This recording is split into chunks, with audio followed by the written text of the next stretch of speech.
Answer the phone. I know that you're home. Get that stuff out of here. It's Southwest Bias.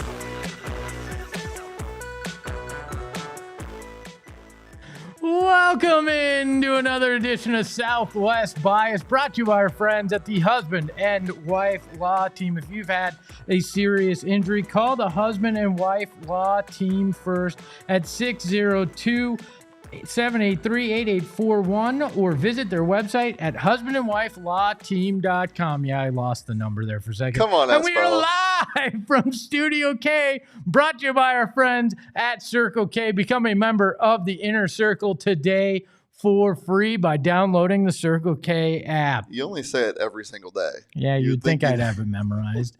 Hey, who told you could talk? Yeah, This is still segment one. It's called a monologue, not a duologue. You want to talk about, I don't like that at all. You want to talk about phone calls? Let's talk about phone calls. If you're a homeowner, you probably get these calls constantly of somebody saying, hi, is Greg Esposito there? That's me, if you didn't know. We're interested in the property at a redacted address here. We're willing to pay top dollar for it. And then you promptly hang up. Right? Or if you don't own a home, you've probably gotten the call about the extended warranty on your car. Hey, you have a 2021 Nissan fill in the blank. You have an extended warranty that you haven't taken advantage of.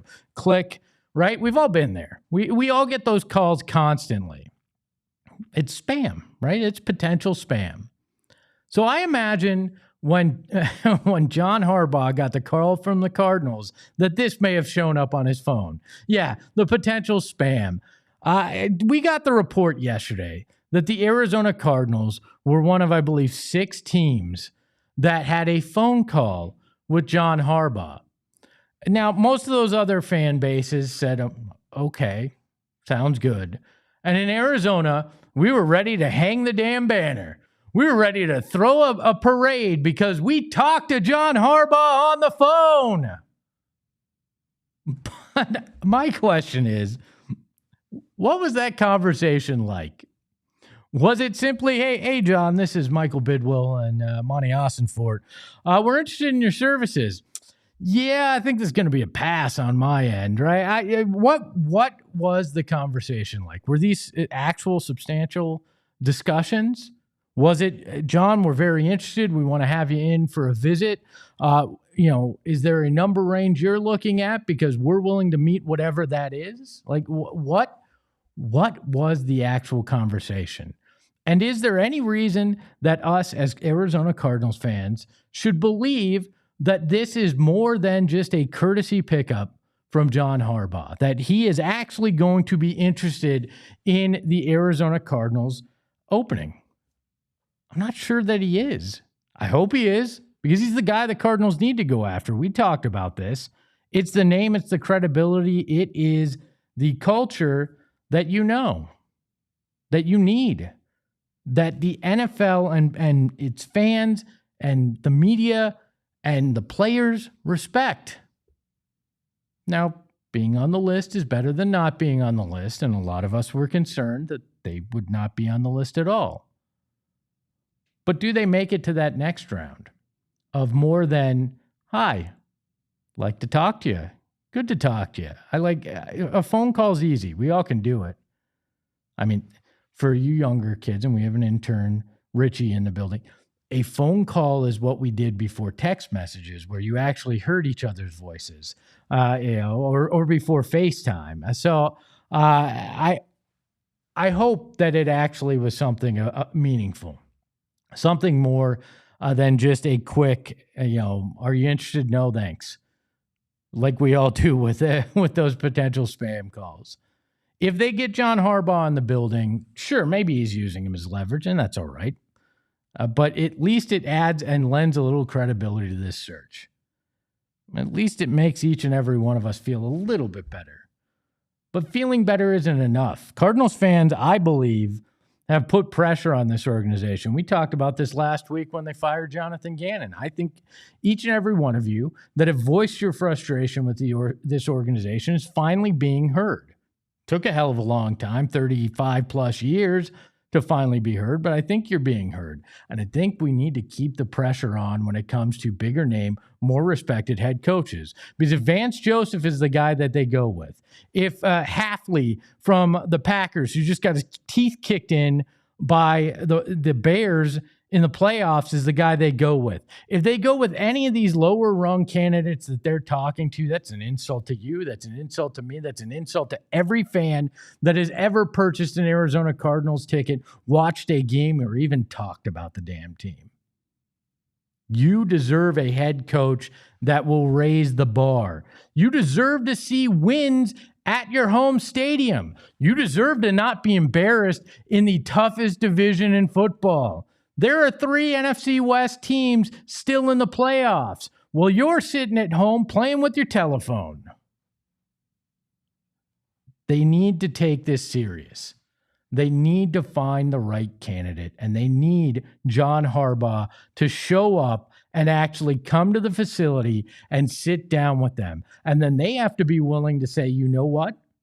We take this seriously, so we will pay you the reported $20 million you want a year. We will give you the $10 million you want for your coaching staff. And then we will let you have influence on this roster. That is the kind of thing you need to do if you want to sit at the big boy table. If you want to put on your pants and you actually want to compete in the NFC West. If you want to sit at the kids' table and play draft pick fun and fire another general manager and move on from another head coach in 3 years, you go ahead. You got a whole half list of people on that candidate list that you're interviewing that could do just that for you. But if you want to play in the same sandbox as your division, you bring in John Harbaugh for that interview and you make him the offer. And if he turns you down, so be it. You've also got Robert Saleh. That would be a quality hire. Clint Kubiak from up in Seattle, who's a great offensive mind that would be a good hire. I'd even say Mike LaFleur from the Rams is at that next level under Harbaugh. Well, maybe you can get the guy that'll do something for you. The fact that they won't call Mike McDaniel and say, hey, come in. We haven't even heard the report that they picked up the phone and said, hey, Mike, we'd like to at least discuss it with you. We haven't even gotten that little breadcrumb. At least we got it with Harbaugh. There are some decent names below Harbaugh, but I think you need to show the rest of the NFL that you actually are willing to get in the dance, that you're willing to participate, that you are willing to have the serious, substantial conversations that include big money to at least entice John Harbaugh to come and sit down and have the conversation. You want to move on from the cheap rap, whether it's fair or not after years with the Cardinals. Do something to make us believe that you aren't cheap. Yeah, sure, you're finally getting a new practice facility that you put a couple $100 million down for. Okay, that's the bare minimum to play in the game. That's when you walk up to the Vegas table to play some blackjack and they say, hey, it's $100 minimum. Well, congratulations. You bought in. Now you're going to actually win, or you're just going to sit here for the view and the free drinks? Because that's what some NFL owners do. They go, you know what? I slid my buy-in on the table. I'm good enough. I'm going to get my free drinks. I'm going to get my revenue share, and that's good. Ain't good for fans, especially not good for you guys who have suffered through what it's like to be a Cardinals fan. The first step to anything is making the phone call, all right? Or sending the text. Asking somebody if they're interested. Good. Step one. You made step one of your checklist done when it comes to John Harbaugh. Now get him in the building. And if you have to, if he turns you down, talk seriously with Robert Saleh and make him that offer, or Clint Kubiak, or Mike LaFleur. Get a guy that people will look at and go, I understand what the vision is. Because if it wasn't just talk last week that you actually want to win and you moved on from Jonathan Gannon because of the losses, then prove it. Because, hey, you up ain't good enough for me. Ain't enough to keep me excited about your coaching search. But an actual date, then maybe we're talking. But maybe that's just my Southwest bias. We welcome in the mustache behind the Mac, Shane Diefenbach. Shane, how are you? I'm great, Espo. Are you up? Not for you. By the way, I just saw hello. I said the same thing. Cards texted John, going, "You up?" Sorry, I didn't see it. I didn't steal the joke. It's just great minds think alike. There. Shane, can the fans actually put pressure on this organization to try to be serious in this search? I mean, I think they have.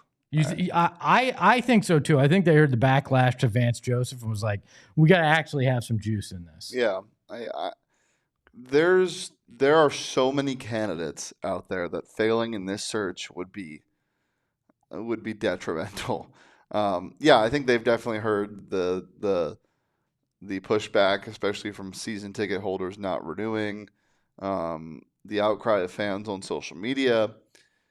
But that still doesn't change the fact that this is the Arizona Cardinals franchise. And no matter if they're willing to shell out money or if they do have the second most enticing roster, whatever that means, it's still the lack of proven success. The lack of quarterback, maybe. Yeah.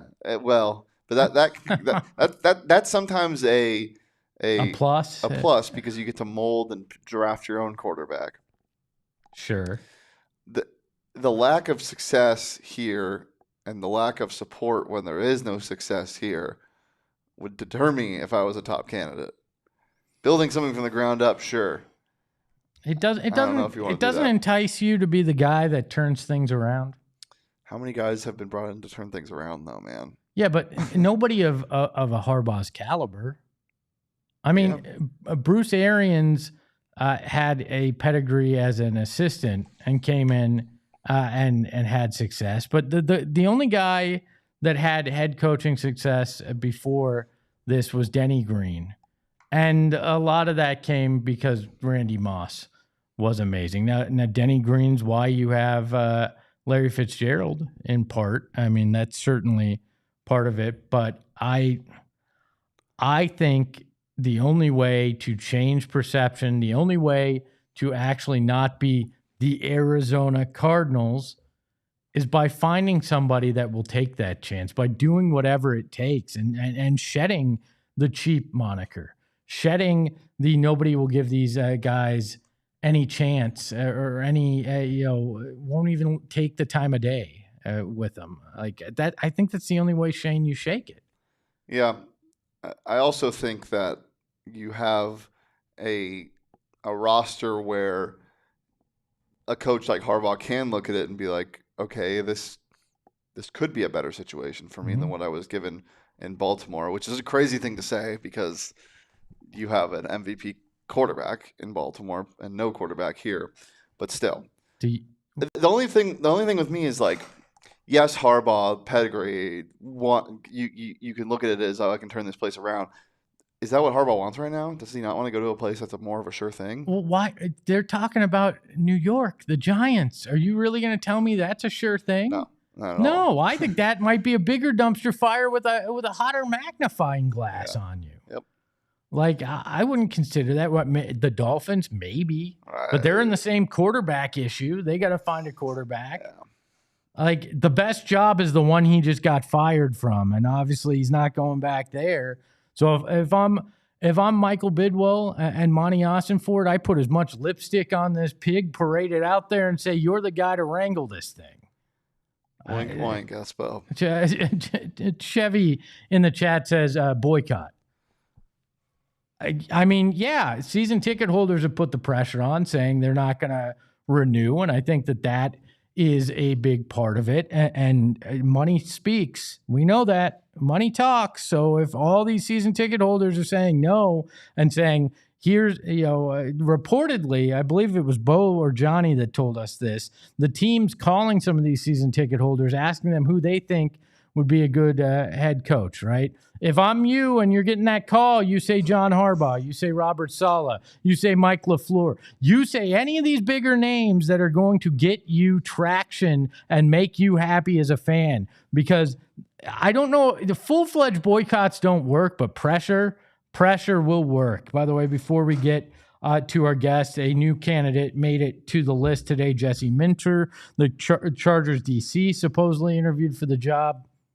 Doesn't do anything for me. He's added to the list of Vance Joseph, Anthony Weaver, Robert Saleh, Clint Kubiak, Thomas Brown, Matt Nagy, Raheem Morris, Jeff Hafley, John Harbaugh, Chris Shula, Mike LaFleur. Poor old Monty's going to have to get a second whiteboard or learn how to write much smaller if we're going to continue to use that graphic. And then ESPN's Dan Graziano, I always mispronounce that, predicts that Clint Kubiak will be the coach. Some other news that just broke as we were sitting down at the desk: the Arizona Diamondbacks have made a trade acquiring Nolan Arenado from the St. Louis Cardinals. I wanted to call them Arizona Cardinals because we were talking about that. No, from the St. Louis Baseball Cardinals. And I don't know what to make of this move. He's 34. He's predicted by Baseball Reference to hit about 253 with 15 home runs, 59 RBIs. 253 is generous. We'll Probably. See. It's a vibes move, Espo. Is it? This is a vibes Is move. it just, this guy has a name that people will recognize? No, it's Nolan Arenado. It's not just a name. It's a D-back. Oh, great. He's a snake. Great. Jordan Lawler now has to either go to the outfield or not play on a regular basis. That's a bigger conversation. Yay.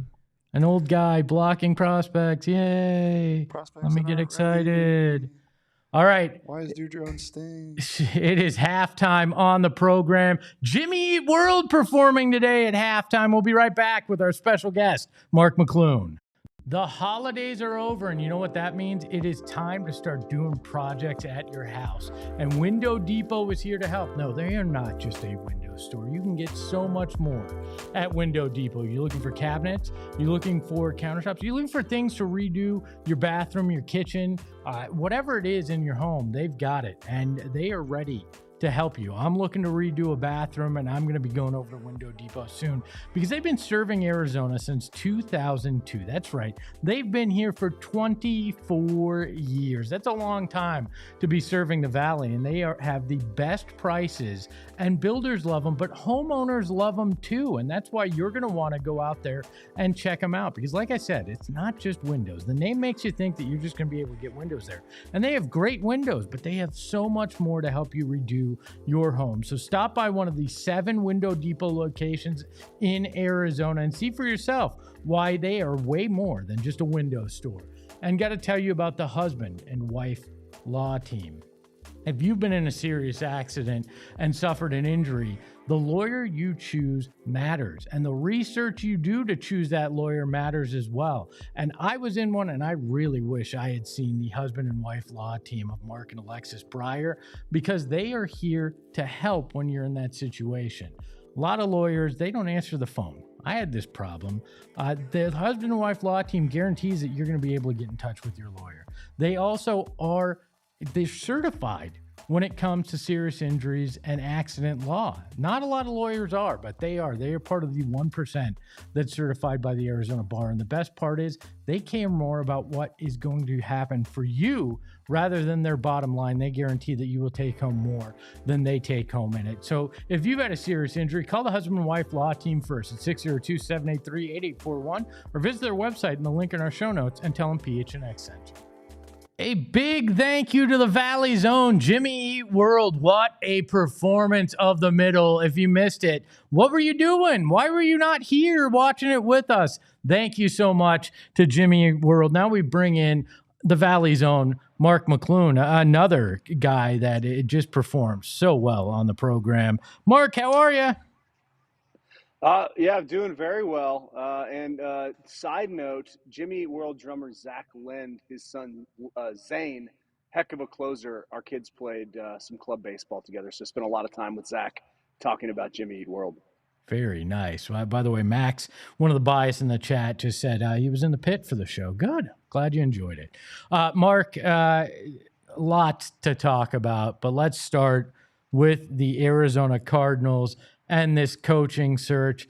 Since the last time we talked, they did let Jonathan Gannon go. We're now, I believe, 11 deep in terms of candidates on the list. What do you make of everything going on in Cardinals land? Yeah, I'd talk to everybody. I would leave no stone unturned. I would raid the 49ers, the Seahawks, and the Rams organization for every single detail of how they think that they would fix your organization. I would get inside the minds of the really bright minds leading those teams from a coordinator perspective. I still think there would be a ton of value to bringing in Robert Saleh and Mike McDaniels and having them go head-to-head with the 49ers because of what Kyle Shanahan has done this year in San Francisco. Do they have the horses to potentially beat Seattle down the road? I mean, we got another game to get there, but I think I'm just very impressed by San Francisco. I think Seattle's defense is built for the long haul here, and can the Rams survive at Soldier Field in the teens? I mean, we could have an all NFC West NFC championship here. Do you believe that John Harbaugh just took a phone call out of niceties? Well, it's really, having not spent a lot of time around him and knowing how he operates, it seems like he would have really high standards, and he would probably say, all right, here's the list of what I need. Now, how the current operation with the Cardinals fits into that, if he could work with Monty Ossenfort, I think that would be the $20 million question and $10 million for assistance questions. Do the Cardinals want to pay that while they're trying to build a new practice facility? That's probably the sticking point at this point. But yeah, you look around the league. I mean, Giants have a quarterback. Despite the fact that you trash my guy Quinn Ewers, I think the Dolphins have something to work with there. Maybe you draft somebody, maybe you don't. I was going to say Green Bay, but it looks like LaFleur is going to go back there. I think there are other options, and I think it just comes down to him. For him, how big is the rebuild? How big is the lift? Because he probably wants to be able to hit the ground running, and I certainly wouldn't blame him after putting in so much time. He's got to have his coffee his way. Mark, I'm going to say this. You don't have to respond. You can, but if a practice facility and building that makes a team not willing to spend the money to get a high quality coach, then why are you building the practice facility in the first place? Because nobody's going to care how you're practicing if you got a crappy coach. Anyways. Well, fair enough. I haven't seen the final price tag to that, nor am I privy to balance sheets around the National Football League. But you can see what the Green Bay Packers make each year when they report their because they're a public company, what they get from the NFL as far as TV rights. So it wouldn't seem like hundreds of millions of dollars would be that big a deal, especially with all the streaming rights coming their way. But then again, it's not my money to spend. But if I did have that money to spend, I would fly John Harbaugh here, and I wouldn't let him leave. Hey, I mean, he owns the plane. That's not going to cost any extra. So, yeah, I would certainly consider that. And, it is some of the fans' money that he's spending. Let's shift gears here. Talk about the Phoenix Suns, 9 games over 500. They are literally breathing down the Lakers' neck for the 5th seed. Yes, literally. They have hired somebody to stand behind LeBron and Luka and breathe down their necks. Is that an official report? That is official reporting. Per your sources. Yeah, per my sources, the Suns have hired somebody to literally breathe down the Lakers' Just in, necks. I actually have that gentleman's name. His name is Jordan Goodwin, who the Lakers did not care to have on their roster this year. Agreed. What do you make of this team where they are and as they enter this 6-game road trip tonight? Yeah, I think if they get back from this 6-game road trip still in the same spot they are, get your expectations up. I do want to see how Jalen Green fits in with this team. I think Jordan Ott's the guy to figure it out. Everything so far has been not only passed with flying colors, but just been so impressive. The question I have for the Suns, can they keep playing this hard for the rest of the season, or will other teams' effort match theirs? And then maybe is there a talent issue that we're not seeing? But I think Jalen Green is so talented. When you add him to the mix, that gets super exciting. How will he fit in? Will he take some pressure off Devin Booker? And will Dylan Brooks be around to play in the big games, or will his temper get the best of him? He's certainly likely going to face a suspension here soon. 3 more texts to go on that. This just broke while we were getting the show ready today, and you're a baseball guy at heart, Mark. At least I'm going to tell the people that. Nolan Arenado, a member of the Arizona Diamondbacks, now the 34-year-old, coming from the Cardinals. What do you think about the move? Your first initial reactions? Well, I went back and started cross-referencing his numbers with Evan Longoria's numbers because I felt like he had such a major impact on the clubhouse, and the Diamondbacks went to the World Series. I'd also bring back Tommy Pham, and I'd bring Paul Goldschmidt into that clubhouse and give it some stability, some blocks of granite, so Ketel Marte. Any of the issues that were there last year, it seems like the Diamondbacks are like, we're moving on. We don't need to have a discussion. He's good, but just to know we're not messing around here. This is how we do things. And I think there might be an overcorrection at that point for the Diamondbacks. If you're getting a Longoria-type guy in the clubhouse, I think that's a win. I think Arenado's wanted to come to Arizona for a long time from some folks that I've talked to, and finally getting it done. Maybe there might be a little fountain of youth out here. He's only 34, super athletic, and been there, done that. Even if he is declining, I think there's sort of a fake it till you make it. You can fake it because you know what you're doing. For the last couple of years here, and I think he's a guy that, I mean, you solidify third base. Do you platoon first? Do you go get Goldie? It just kind of balances everything out. You can do a lot of things with Blaze Alexander, Tim Tawa, Pavin Smith. Maybe wait for Lourdes Gurriel to get back from that knee injury. Yeah, it feels almost like the typical Arizona sports move. You get the guy a handful of years after the prime. You hope that the fountain of youth works. We've seen it with J.J. Watt and a handful of guys with the Suns, Chris Paul in particular, over the years. We shall see. Mark, you ready for our game? Yeah, I thought that was our game. Guys who came out here to experience the fountain. The Ponce de Leon. We'll go like Emmitt Smith, Jeremy Roenick, Terrell Suggs. We could just keep going and going. That would have been the game. That would have been the game if this happened yesterday and I had time to prepare. But the news of the day that happened when I had time to prepare was John Harbaugh taking the phone call. So we're going to play a game of telephone. Premise is simple. Oh, beautiful. I'm going to give you a question. You're going to answer it. All of them involve the telephone. This man invented the telephone. Alexander Graham Bell. You are wrong. It's Antonio Meucci, but Alexander Graham Bell is credited with it, despite the original phone being unveiled 17 years before Alexander Graham Bell's phone that was more popular got unveiled. So did he steal the idea? I couldn't quite tell. My guess is the actual inventor showed it off in 1890 in New York. It didn't really catch on. My guess is some ideas may or may not have been borrowed. It would be my guess. That'll never work. People were like, why would anybody do that?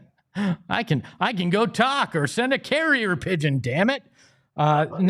Next one. This was the original greeting for telephone calls. Oh, my goodness. So, like, Worcester, Massachusetts, you call up my Irish immigrant grandmother in 1959. How would she answer the phone? Or are we talking earlier than that? Earlier than that. And this does have a tie to the show here.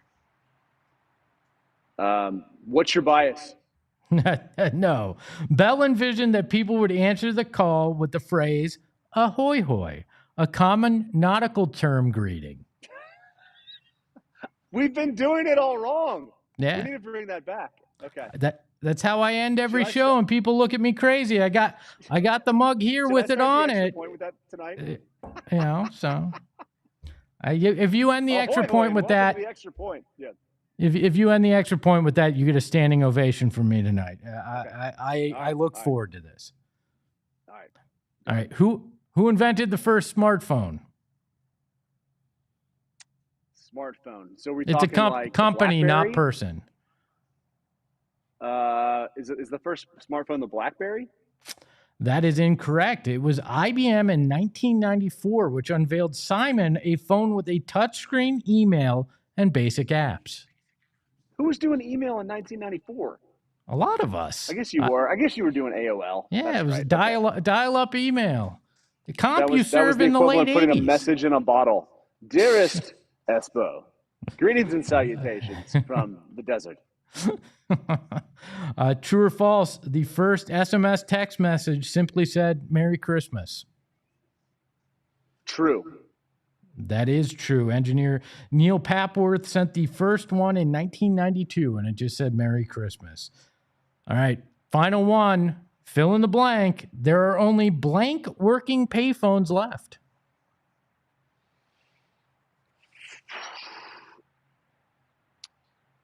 63. 100,000 after there were 320 million payphones in their heyday. So 100,000 What left. do they do with all of them? Where are they all in like museums or some like hipster's house or something? We got to get one for the studio, Espo. Yes. Garbage dumps and Facebook Marketplace, I believe, are the two places that you can find payphones now. You need the whole booth where you go into and change into Super Espo. Good. Telephone booth. I'm in. Yeah. Mark, I believe you got 2 out of the 5 right. You were getting significantly worse each time we do this, and that's kind of the whole name of the game here. Mark, tell the people where they can catch you tonight and what you guys will be talking about. All right, 10:35 on the Extra Point on 3TV, azfamily.com. It is the Valley's only nightly local sports television show. So we'll be talking about Nolan Arenado, the Cardinals coaching search. The Suns play the Heat tonight on Arizona's Family Sports, tip-off at 5:30. Also be out talking to ASU as they get set to go to U of A on Wednesday and take on the number 1 team in the nation. Will their win over Kansas State translate down in the Old Pueblo in Tucson? So will I start the show saying ahoy hoy? You're going to have to tune in and find out. Please do, and I will buy you lunch if you do. He is Mark McClune. You can follow him at Mark McClune on socials. Mark, we'll see you tonight. Appreciate it.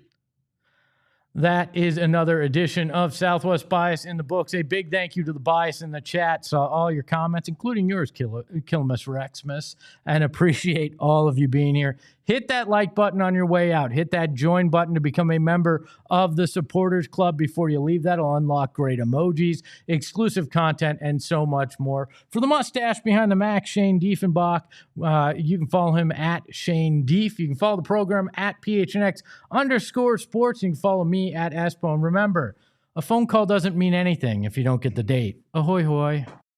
We all silly like the mayor.